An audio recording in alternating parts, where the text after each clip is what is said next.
Why clay cracks and how potters prevent it? Have you ever spent hours creating a beautiful pottery piece only to discover a crack running through it later? It is one of the almost frustrating experiences in ceramics.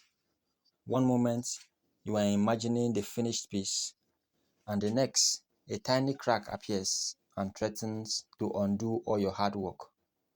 But why does clay crack in the first place? The simple answer is that clay is constantly changing from the moment it is shaped until the final firing. Clay is shrinking, drying, and transforming, and whenever different parts of a piece change at different rates, stress begins to build.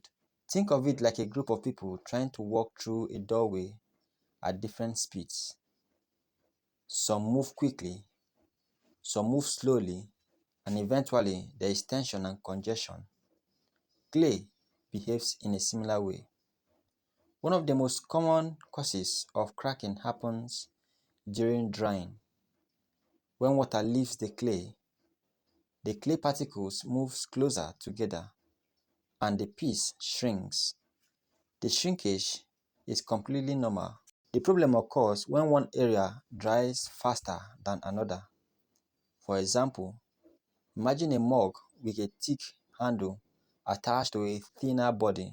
The thin wall may dry quickly while the thicker handle retains moisture for much longer. As each part shrinks at a different rate, stress develops where they meet. Eventually, a crack may form. That is why experienced potters pay close attention to even drying. Many cover their work loosely with plastic, allowing moisture to leave gradually rather than all at once.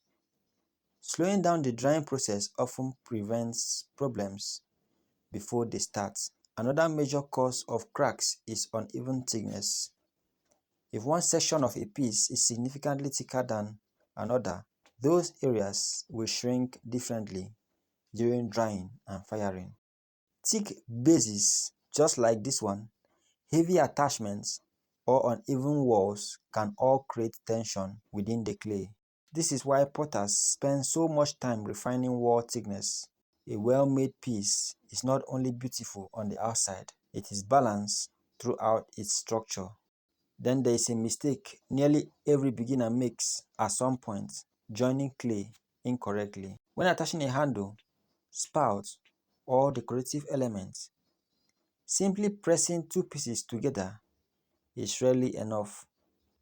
The clay surfaces needs to be scored and slipped. Scoring creates texture by scratching the surface. Slip, which is liquid clay, acts like a bonding agent. Together, they help the two pieces become one solid structure as they dry. Without a proper connection, cracks often appear where the pieces meet. Cracks can also develop before the clay ever reaches the kiln. Some tiny air pockets become trapped inside the clay during preparation. This is one reason potters wedge clay before using it. Wedging removes air bubbles and creates a uniform consistency throughout the material. And then comes firing. Many people assume the kiln causes cracks, but often the kiln simply reveals weaknesses that already existed. Small stresses hidden during drying can become more visible once the clay is exposed to intense heat.